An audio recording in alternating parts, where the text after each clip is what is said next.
Berkatilah jam ini dan pimpinlah firman, kalimat, setiap kata yang akan keluar dari mulut hamba-Mu ini. Roh-Mu bekerja, menyegarkan dan memperbarui iman kami. Dalam nama Yesus Kristus. Amin. Sejak abad ke-11, seorang bernama Anselmus memikirkan kita tidak mungkin tidak ngaku Tuhan Allah itu ada. Tetapi melalui apa? Menjadi dukungan. Melalui apa? Menjadi bukti. Dia memakai satu istilah ontological. Ontological argument. Salah satu argumen yang paling inovatif. Yang paling kreatif. Yang tidak dipikirkan bahkan oleh Aristotle. Tidak pernah dipikirkan oleh Socrates, Plato. Tidak pernah dipikirkan oleh zaman-zaman seperti Justinus. Atau semua apologetik yang lain. Sampai abad ke-11, Anselmus coined this term and developed this argument, ontological argument. In our mind, there's something so great, greater than anything great. Nothing is greater than Him, the greatest one, and that one must exist. If the greatest doesn't exist, the less things will never exist. Kalau semua ada, yang paling besar mesti ada. Kalau paling besar tidak ada, berarti tidak ada kemungkinan apapun yang ada. Kan dia paling besar. Dia menjadi teladan, menjadi topang, menjadi realita yang mendukung semua keberadaan yang lain.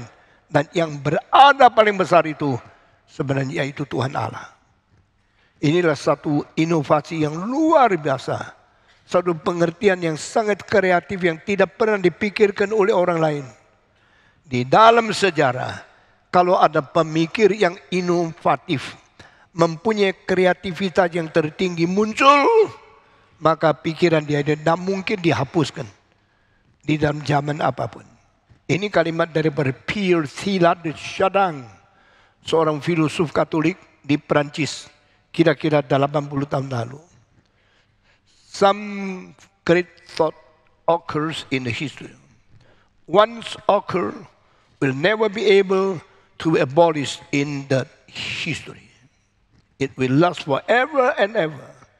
Kalau sesuatu pemikiran yang agung muncul, dia tidak mungkin dihapuskan oleh siapapun dengan cara bagaimanapun di dalam zaman selama sejarah.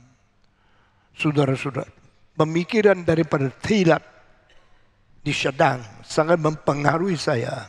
Dan saya sendiri selalu memikir mungkinkah ada sesuatu yang muncul dari saya yang bersifat inovasi, bersifat kreatif, yang bersifat muncul sebelumnya tidak ada dan akhirnya tidak mungkin dihapus dari zaman apapun sebagai satu sumbangsi pikiran saya di dalam dunia ini. Saya percaya ontological argument telah mentaklukkan beberapa pikiran-pikiran paling besar di dalam sejarah. Dia bukan pemikir biasa. Dia bukan hanya mempunyai pikiran yang sepele-pele. Dia mempunyai pikiran terbesar. Dan pikiran yang mentaklukkan pikiran. Pikiran yang melampaui pikiran. Pikiran yang memimpin semua pikiran. Anselmus. Setelah Anselmus menemukan ontological argument, sampai sekarang sudah kira-kira 1000 tahun. Di dalam 1000 tahun, orang yang paling besar, yang paling penting, yang ditaklukkan oleh dia, termasuk Immanuel Kant, termasuk Karl Barth, yang otaknya besar luar biasa.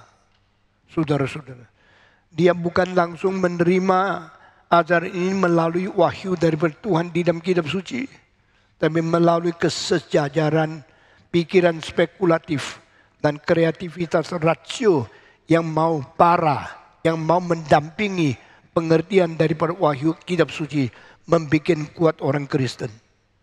Meskipun ini tidak terlalu mungkin, tapi ini secara faktual sudah terjadi. Banyak orang Kristen perlu pikiran-pikiran semacam ini untuk menunjang, untuk mendukung, untuk menopang pikiran mereka. Saudara-saudara, engkau sebagai orang Kristen tak mungkin tidak mengalami kegoncangan pikiran.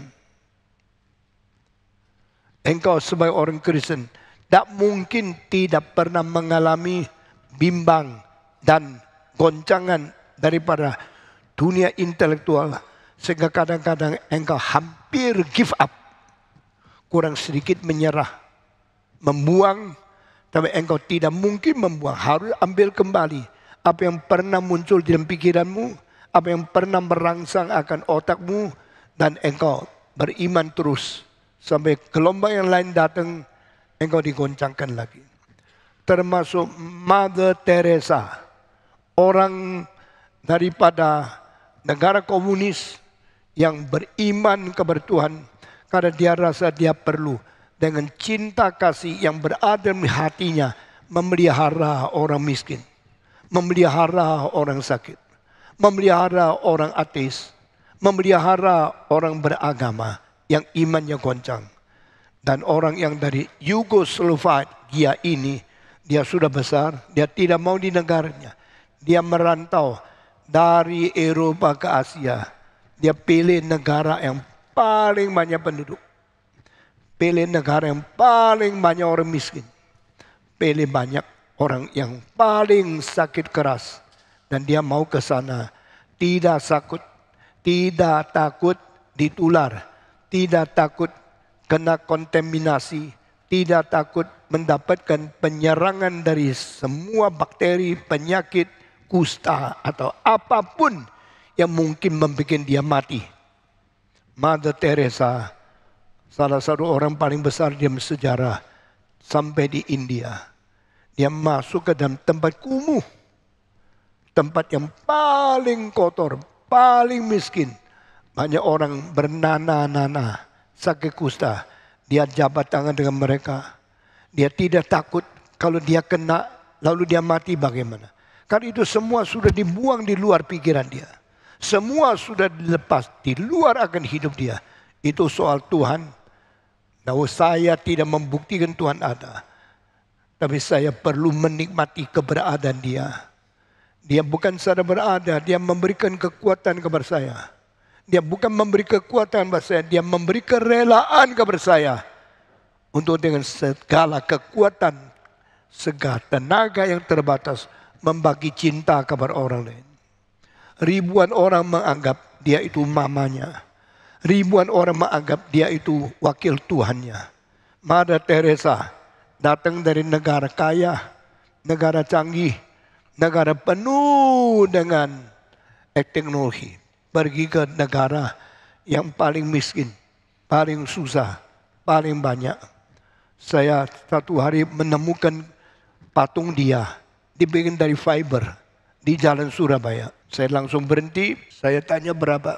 Saya tidak tawar, saya bayar, bawa pulang, taruh di pintu kantor saya. Nyonya saya tadi rasa, kenapa ini pintu ada orang lain di sini? Ini bukan family kita, ini orang tua. Sampai saya itu muka paling indah.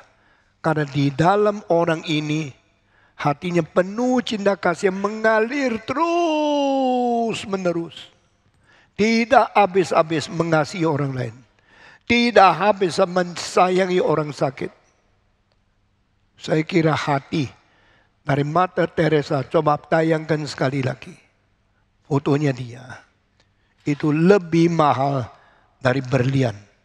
Lebih berharga daripada mobil, kapal terbang, apa harta, apa yang besar. From this lady, dari hidup dia mengalir cinta Tuhan Yesus. Engkau bilang tidak ada Allah. Saya menjawab, kalau tidak ada Allah, tidak ada orang seperti ini.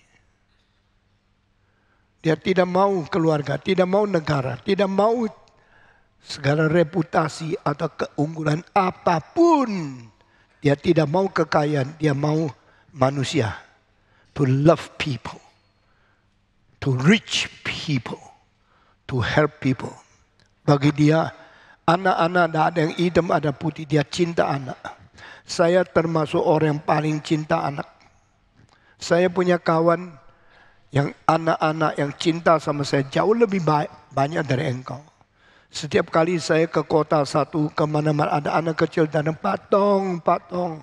Mereka dekat saya, mereka cium saya, mereka rangkul saya. Ada apa orang tua sebenarnya dicintai oleh mereka?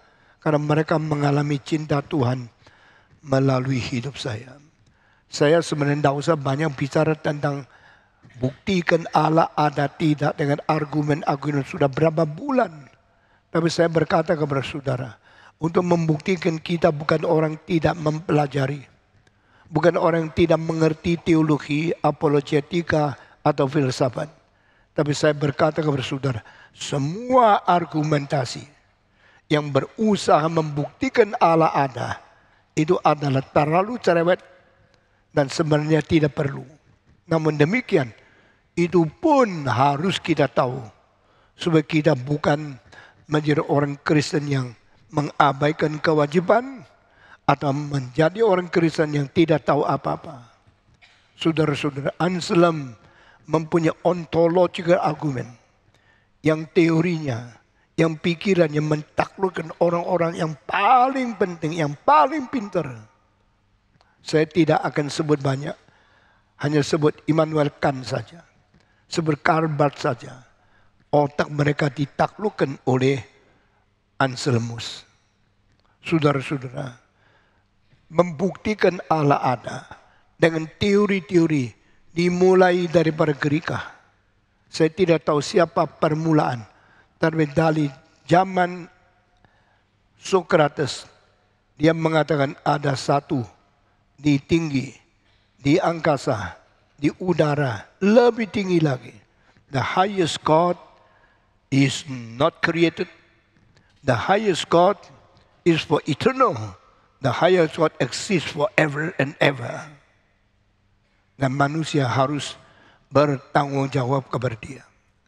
Kalimat seperti ini membuka jalan manusia memikirkan bagaimana mendekati Allah yang tidak kelihatan. Allah itu tidak kelihatan. Allah itu tidak ada orang tahu dia di mana. Tapi Allah itu setiap orang tahu dia ada. Di mana tidak tahu. Di sana. Sana yang mana, tidak tahu. Tapi sana yang pasti ada di dalam pikiran. I know he is there. Where is there? I don't know where is there. I do not see him. I do not know the exact location of his existence. Where? But I know there. God is there. The God who is there, he is a God of living, God of existing, God of self-sufficient, self-eternal, self-immortal, self-unceasing existence of forever and ever. Itu Tuhan ada. Karena dia ada, saya harus berbuat baik. Ini secara samar-samar, Agustinus sudah mempunyai sesuatu yang akhirnya ditemukan oleh orang setelah dia 1900 tahun, yaitu Immanuel Kant. Immanuel Kant bukan menemukan ontological argument. Immanuel Kant bukan menemukan cosmological argument. Immanuel Kant bukan menemukan teleological argument. Immanuel Kant melampaui semua ini, menemukan sesuatu argumen. Kenapa manusia rasa harus berbuat baik? Why we are obligated? Why we are given the categorical imperative? Suatu perintah, be good, do good, think good, walk good, work good, idea good, realize good. Kenapa manusia ada satu pikiran, ada satu perintah, ada sesuatu dorongan di dalam hati kita, berbuatlah baik, jangan jahat, berbuat baik. Menurut Immanuel Kant, that is the highest commandment, the highest order, and the highest imperative yang tidak ada yang lebih tinggi. Ada sesuatu panggilan, satu perintah, satu desakan di dalam hati yang tidak mungkin lebih tinggi lagi. Itu namanya categorical imperative. Perintah tertinggi supaya kita berbuat baik. Dari mana itu? Immanuel kan mengatakan, that is God. Itulah Tuhan Allah. Kalau tidak ada Tuhan Allah, tidak ada itu. Jadi saudara-saudara, daripada ontological ke cosmological ke theological, akhirnya beberapa tahun setelah Aquinas, yaitu abad ke-17 akhir, maka Immanuel Kant meninggikan semua argumen ini menuju kepada categorical imperative, yaitu perintah tertinggi yang memberikan kewajiban kepada manusia yang tidak tahu dari mana. Tapi tidak mungkin tidak ada. Saya harus berbuat baik. Saya harus mencapai baik yang tertinggi.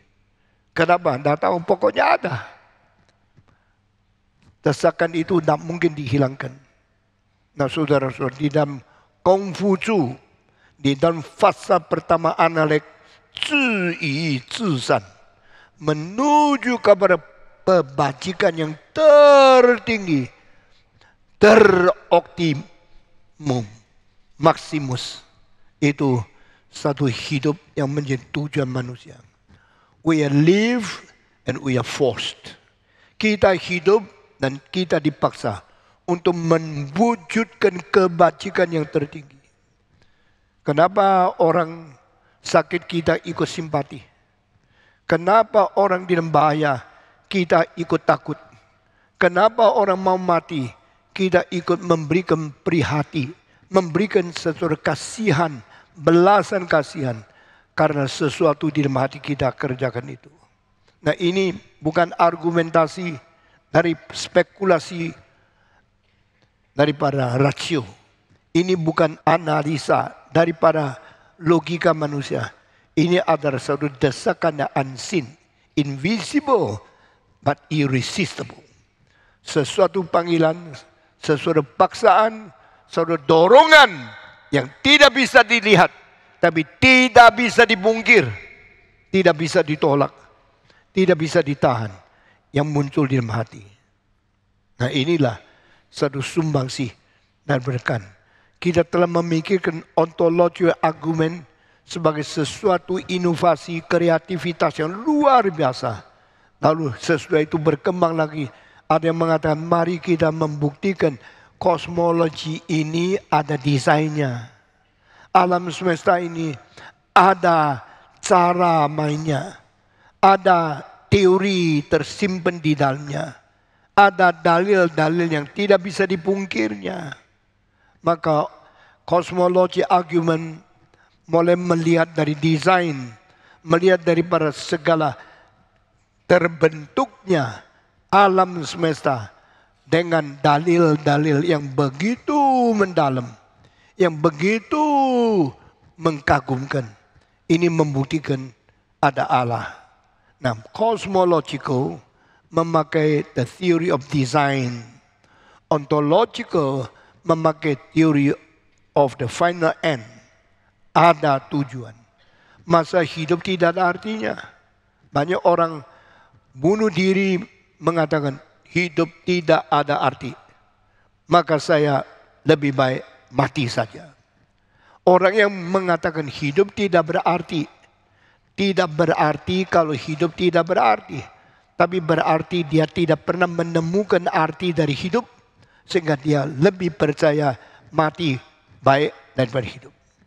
Tetapi bukti, fakta menyatakan lebih banyak orang rasa hidup ada arti. Sehingga tidak usah bunuh diri. Kalau tidak saban hari bunuh diri, dunia jadi apa? Kita saban hari melahirkan ratusan, jutaan manusia di dunia ini. Dan kita melahirkan mereka untuk apa? Untuk membiak, untuk memperbanyak hidup seperti kita. Kita punya 2 mata, 1 hidung, 1 mulut, 2 kuping, 1 jantung, 1 paru-paru yang boleh hidup. Lalu kita mengapa Apakah sengaja, apakah bertujuan, atau tidak sengaja, hanya karena perlu seks. Melalui keindahan seks, kita sadar tidak sadar memperbanyak hidup serupa dengan kita. Lalu melalui hidup yang mempunyai arti, kalau bisa membiak, melahirkan anak cucu, ini berarti maka kita hidup terus. Meskipun sakit-sakit, tetap tahan. Meskipun miskin-miskin, tetap berjuang. Meskipun ada COVID, ada penyakit-penyakit yang sangat mengancam hidup, kita tetap hidup supaya bisa sembuh. Akhirnya bayar uang berapa banyak, biar. Harus pakai dokter, pakai obat, sampai miskin, biar. Asal bisa hidup. Karena kita rasa hidup ada arti. Sampai kita sama sekali fatal. Sama sekali tidak ada lagi sedikit pun pengharapan mengenai hidup itu ada arti. Baru kita pikirkan bunuh diri. Tetapi kalau secara statistik dihitung yang bunuh diri sedikit sekali. Persentase mungkin di bawah 0,1% dari seluruh hidup di dunia ini. Yang lain tetap hidup, tetap sakit-sakit, meneruskan, tetap habis uang banyak, cari dokter, tetap bagaimana susah, cerai, dibuang orang lain. Hidup tidak arti, tetap bergumul untuk hidup. Dan ini berarti hidup pasti ada artinya. Ada orang mencari desain yang ajaib, keindahan ciptaan, dengan segala sesuatu dekorasi, segala warna, segala bahan, sampai semua terjadi. Hanya mata saja mengandung teori ribuan, sehingga akhirnya terakhir melalui mata tahu lu siapa. Saudara-saudara mau tahu siapa kamu? Dulu pakai foto, pakai gambar, akhirnya pakai siji jari, sesudah itu pakai darah, DNA. Sekarang asal mata lihat langsung direkam, langsung tahu ini Stephen Tong. Mengapa desainnya begitu rumit? Mengapa jadinya begitu indah? Karena alam mencipta sesuatu dengan teori yang di dalamnya banyak-banyak butir-butir, banyak-banyak bibit-bibit untuk menunjang kamu adalah orang yang lain sama orang lain. I am myself, I'm not you. You are yourself, you are not me. Kita semua satu individu, semua individu yang berlain. Dan semua menyatakan yang desain kita terlalu agung. Yang menciptakan kita terlalu pintar. Yang desain segala sesuatu terlalu kompleks. Satu hidup bisa berada, itu anugerah Tuhan.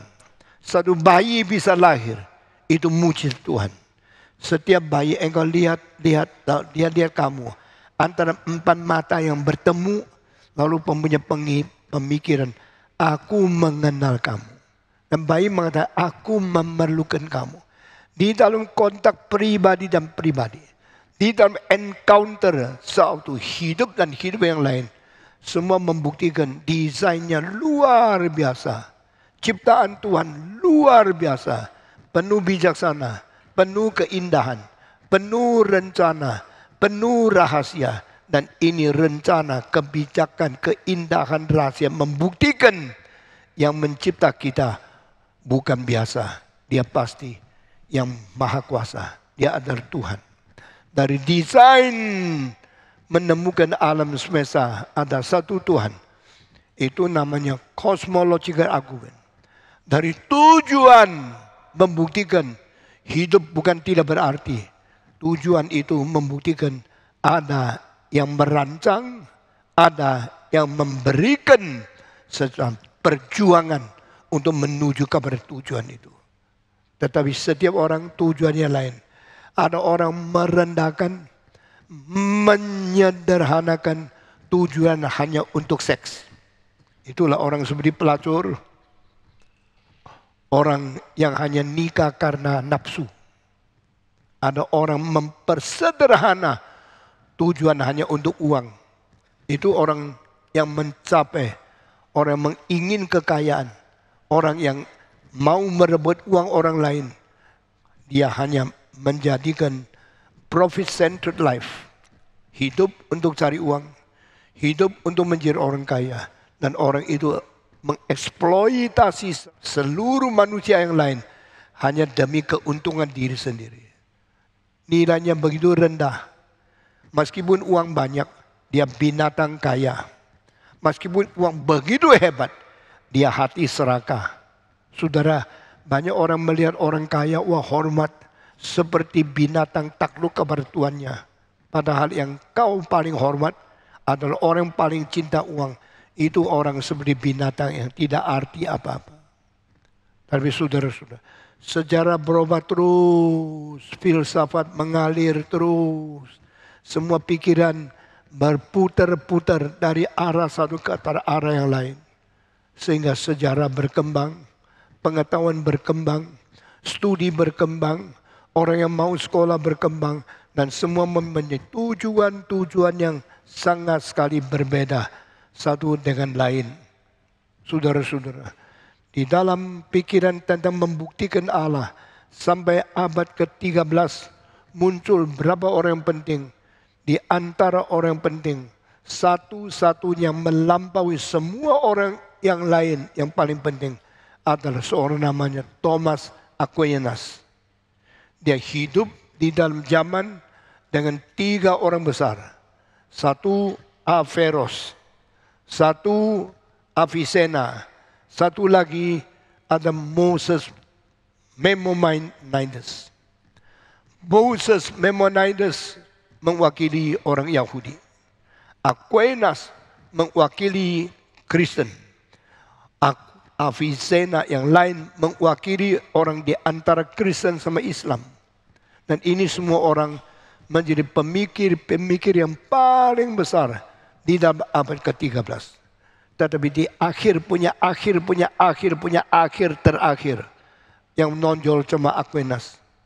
Karena mereka dulu mempunyai pikiran, sebab mereka mempunyai kopi-kopi dari buku 1500 tahun lalu yang ditulis oleh seorang Greka namanya Aristotle. Aristotle mempunyai seorang murid namanya Iskandar Agung. Iskandar Agung mempunyai guru yang melampaui semua orang intelektual namanya Aristotle. Aristotle menulis buku dengan judul yang berbeda-beda, lebih 1000 macam topik. Sehingga zaman itu tidak usah bilang universitas, dia sendiri sudah melebihi dari seluruh universitas.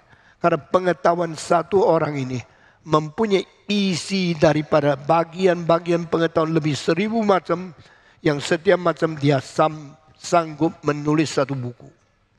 Dan dia mempunyai seorang murid yang diajarkan oleh dia 3,5 tahun, yaitu anak raja Filipus kedua dari Macedonia. Dan anak raja yang 3 tahun sekolah dengan memanggil dengan uang yang mahal sekali, masuk istana mengajar dia. Itu papanya bayar, Filipus kedua. Bayar kabar siapa? Bayar kabar filosof Aristotle. Dengan uang sekolah yang tinggi sekali, supaya anaknya pintar. Raja yang hebat adalah raja yang tidak saja melahirkan anak, tidak saja harap anaknya berkuasa. Dia harap anaknya mempunyai pikiran, menguasai segala bisa pengetahuan. Maka Filipus kedua pakai uang banyak sekali dari istana dia untuk mengundang seorang profesor masuk istana mengajar anaknya. Dan anak ini adalah seorang jenius terbesar di dalam militer. Selama dunia 5000 tahun sekarang, hanya satu orang yang berperang 12 tahun tidak pernah kalah satu kali. Umur 20 mulai menjadi raja. Umur 32 tahun meninggal dunia. Perang lebih 1000 kali, tidak satu kali kalah. Dan anak ini adalah anak jenius yang dididik oleh filosof namanya Aristotle. Siapa anak ini? Iskandar Agung. Iskandar Agung perang ke kanan, ke kiri, ke utara, ke selatan, ke timur, ke barat. Satu kali dia bawa kudanya sampai di tepi laut dari Spanyol. Dan sampai lihat laut begitu luas. Dia berhenti dan dia tanya petani di situ, ini tempat apa? Petani menjawab, siapa Bapak? Saya Iskandar Agung. Saya jenderal besar. Saya pemimpin militer. Sekarang saya bawa kuda sampai di sini mau tanya, ini tempat apa? Petani mengatakan, ini adalah tepi dunia. This is the border of the world. Beyond this, no land, no country, no people, no other being live. You are in the edge, the border of the world.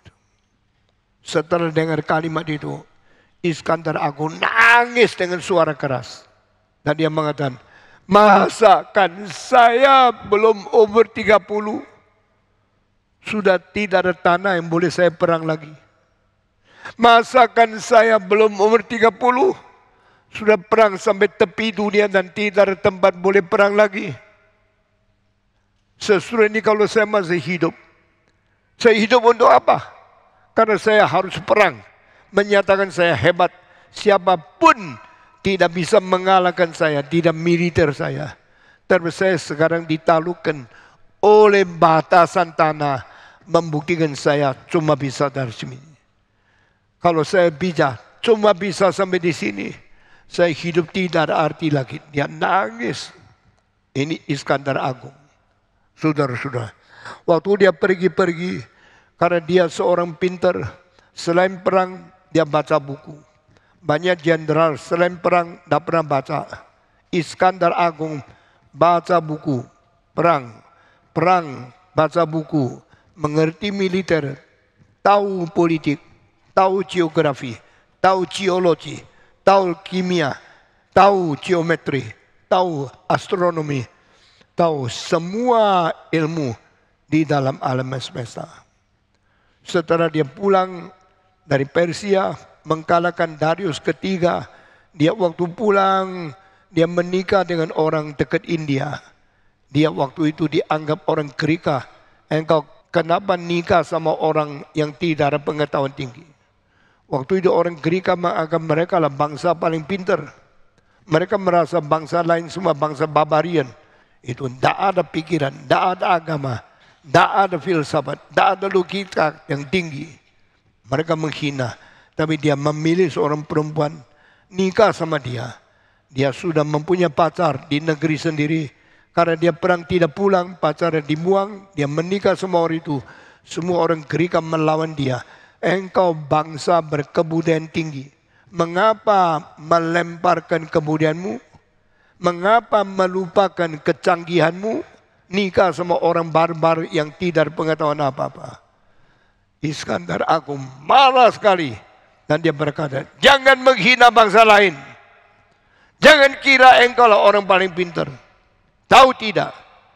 Banyak bijaksana di dalam etnis yang beda. Di dalam bangsa-bangsa yang rendah. Mempunyai bijaksana lebih pintar daripada Greka.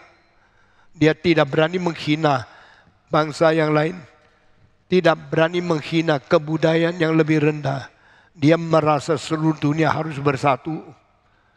Iskandar seorang luar biasa. Dan dia waktu itu meninggalkan buku-buku Aristotle di India, di daerah Pakistan, di tempat Persia, di daerah sekarang menjadi tempat adanya dunia internasional. Sebelum itu orang Yahudi yang paling sombong.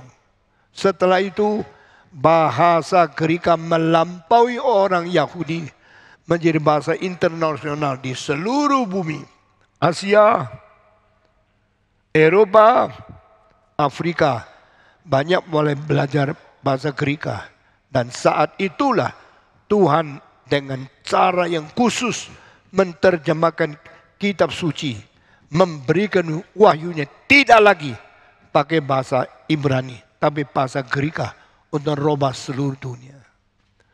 Dan buku Aristoteles yang dibawa dia ke seluruh dunia mengakibatkan apologetika, membuktikan Allah ada dengan cara argumentasi.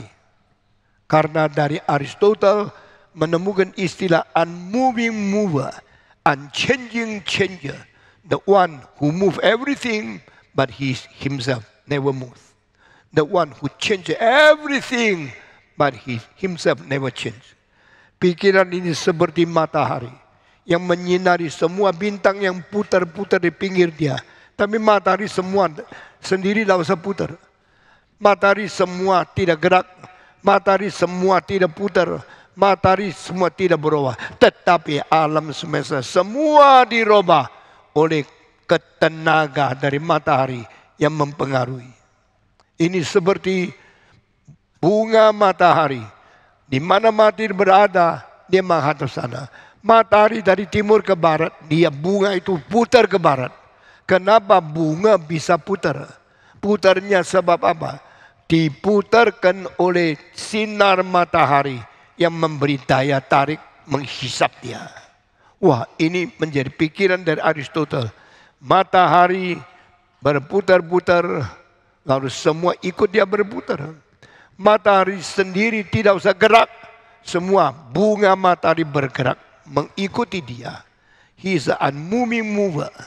He is an unchanging changer. He is immutable.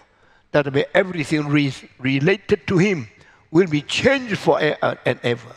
Dari sini dia memikirkan Tuhan Allah yang tidak berubah. Tuhan Allah yang tidak bergerak. Tapi Tuhan telah menggerakkan semua. Karena semua digerakkan melalui cahaya dan kekuatan matahari yang mempengaruhi alam semesta. Dari situ memikirkan sesuatu. The first mover of everything must be God. Allah yang merubah segala sesuatu. Allah yang bikin segala sesuatu bergerak. Tapi Allah tidak bergerak. Dari sini membuat apologetika Allah ada. Dari Aristoteles terus sampai Aquinas 1550 tahun. Di dalam lebih 15 abad ini Aristoteles merajalela di dalam dunia apologetika. Sampai kabar Thomas Aquinas barulah diperkembangkan oleh Thomas Aquinas mengenai buktinya Tuhan Allah ada melampaui segala sesuatu. Antara Aristoteles sama Aquinas ada satu orang namanya Anselmus yang saya sudah berminggu bicara-bicara, dan Anselmus menemukan ontological argument yang sama sekali berbeda dengan teori Aristoteles dengan cosmological argument. Saya percaya Anselmus salah seorang pemikir yang paling inovatif. Dia seorang pembikin pikiran yang paling kreatif melampaui orang di belumnya dia beribu-ribu tahun. Dan dia juga mempengaruhi orang paling pintar termasuk Descartes, termasuk Immanuel Kant, termasuk Karl Barth yang tidak ada lawannya. Saudara-saudara, kalau di dalam pikiran ontological argument tidak perlu pakai rasio untuk membuktikan. Tapi rasio membuktikan karena rasio mengetahui tidak ada yang lebih besar daripada Allah yang bisa ditampung dalam pikiran manusia. Nothing greater than the greatest itself, which can be conceived by human thought in human mind. So the greatest must exist. If all things exist and the greatest doesn't exist, it doesn't make sense. Kalau segala sesuatu berada, yang paling besar justru tidak ada, itu tidak masuk akal. Sehingga apa yang kita bisa pikir yang terbesar adalah Tuhan Allah. Karena paling besar itu tidak ada yang ada. Kalau semua ada, yang paling besar pasti harus ada. Ondol argumen sudah jadi sedikit lepas dari cara bukti alam melalui alam semesta yang lebih rendah daripada manusia. Itu sebab kita melihat ontological argument satu cara bukti Allah yang inovatif dan yang independen yang melampaui yang lain-lain. Itu mau membuktikan Allah ada melalui dunia ini dicipta dengan rencana dan dengan rahasia dan dengan desain yang keren yang disebut oleh abad ke-20 Stephen Hawking. Grand design. Masa ini mempunyai desain yang teragung. Ini kalimat daripada Stephen Hawking. Tetapi saudara-saudara, sebelum itu kita mengerti sebagai cosmological argument. Lihat satu gedung yang indah sekali. Kenapa simetris? Kenapa sini lebih panjang? Kenapa sini bentuknya derajatnya berapa derajat? Apa sebab? Engkau mulai mengetahui tidak mungkin tidak ada pikiran yang begitu bijak sehingga gedung yang bagus bisa jadi. Gedung bisa jadi dengan desain yang sangat unik, membuktikan otak itu berbijaksana tinggi sekali. Demikian engkau melihat segala binatang, segala sesuatu. Kenapa nyamuk kakinya lebih panjang daripada laler? Kenapa laler mempunyai sayap yang lebih besar daripada tawon? Kenapa tawon cuma mempunyai 6 kaki sudah cukup? Ini yang tentukan 6 kaki, yang tentukan 8 kaki, yang tentukan serangga lebih dari 100 kaki. Siapa? Kenapa begitu banyak? Kenapa manusia 2 kaki 2 tangan sudah cukup? Kenapa laler mesti 6 kaki 2 sayap? Kenapa? Perlunya ini disebabkan apa? Yang menentukan sebab itu siapa? Yang menentukan berapa biji apa? Itu ada desainer. Saudara-saudara, mungkin satu gedung yang bagus tidak ada interior designer. Tidak mungkin satu gedung yang luas tidak ada exterior designer. Mengapa perlu begitu lebar, begitu panjang, begitu tinggi? Karena fungsinya lain. Fungsi-fungsi yang menentukan desainnya yang sebelum fungsi diciptakan sudah harus didesain. Ini membuktikan ada orang arsitek, pemikir yang sangat rumit pikirannya dan sangat berbijaksana hatinya dan sangat bertinggi teknologinya sehingga menjadikan ini semua terjadi. Itu sebab dari cosmological argument membuktikan Allah ada melalui desain. Di teleological argument melalui tujuan yang ada menentukan ada yang tentukan tujuan. Manusia pasti ada artinya, hidup pasti ada tujuannya. Manusia hidup berjuang setengah mati. Kenapa terus berjuang? Mau, capek, mau, sudah miskin, sudah sakit, masih mau berjuang. Karena ada tujuan yang akan dicapaikan oleh manusia. Halo? Tujuan-tujuan itu ditentukan oleh siapa? Maka dari 2 argumen yang lain, cosmological argument menentukan desain. Teleological argument menentukan akan tujuan. Desain perlu desainer yang berbijaksana. Tujuan memerlukan sesuatu telos yang ditentukan oleh orang yang desain itu. Sehingga itu adalah cara membuktikan Allah ada. Tetapi setelah 300 tahun kemudian muncullah zaman yang disebut Enlightenment era. Enlightenment berarti sesuatu pencerahan. Pencerahan berarti suatu cahaya baru memberikan sinar supaya orang mengerti, melihat dan sadar keindahan daripada rasio itu. Nah, saudara-saudara, itu sebab setelah Thomas Aquinas abad ke-13 sampai pada Immanuel Kant abad ke-17, sejarah filsafat berkembang dan orang Kristen melihat pengetahuan-pengetahuan dari filsafat, pengetahuan-pengetahuan dari teologi, pengetahuan-pengetahuan dari apologetika bertumbuh terus sampai zamannya Enlightenment atau bahasa Jerman Aufklärung. Muncullah seorang bernama Immanuel Kant. Immanuel Kant muncul di sejarah menjadi sesuatu era yang baru, menjadi suatu zaman yang baru, berhentikan semua signifikansi daripada sejarah sebelumnya dan mulai mengembangkan sesuatu yang penting pada hari depan. Di situ kita melihat bahwa saudara-saudara, Immanuel Kant menghentikan pengertian otak manusia boleh membuktikan Allah. Dan di dalam bukunya, dia akhirnya menemukan bahwa manusia tak mungkin membuktikan Allah ada. Sehingga teologi seperti tak ada jalan keluar. Apologetika seperti sudah mengalami gang buntu. Tapi Tuhan buka jalan yang lain. Saudara-saudara, Immanuel kan mengatakan, engkau tidak bisa membuktikan Allah. Engkau hanya membuktikan ada desainer. Tapi desainer itu siapa? Mungkin bukan Allah. Mungkin setan. Mungkin malaikat. Mungkin makhluk yang lain. Dia pintar desain. Tapi dia bukan Allah. Kenapa harus identikkan desainer itu dengan Allah? Apalagi identikkan desainer itu adalah Allah dan adalah Allah orang Kristen.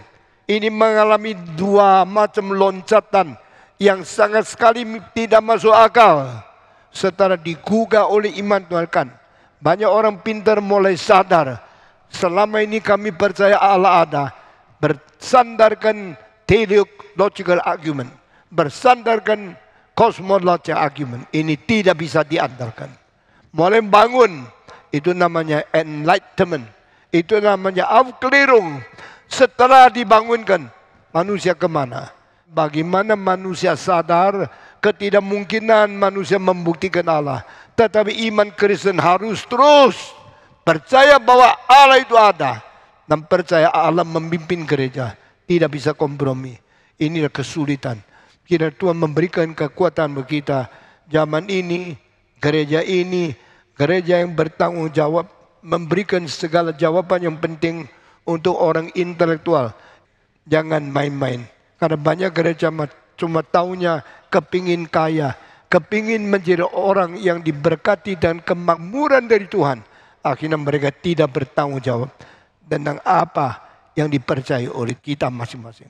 Kira Tuhan memberkati kita. Mari kita berdoa. Bapa di dalam surga, berkati kami, pimpin dan beri kekuatan bijaksana kepada kami menjadi orang Kristen yang bertanggung jawab. Dengar doa kami Tuhan. Dalam nama Yesus Kristus, penebus dan juru selamat kami yang hidup. Kami sudah berdoa. Amin.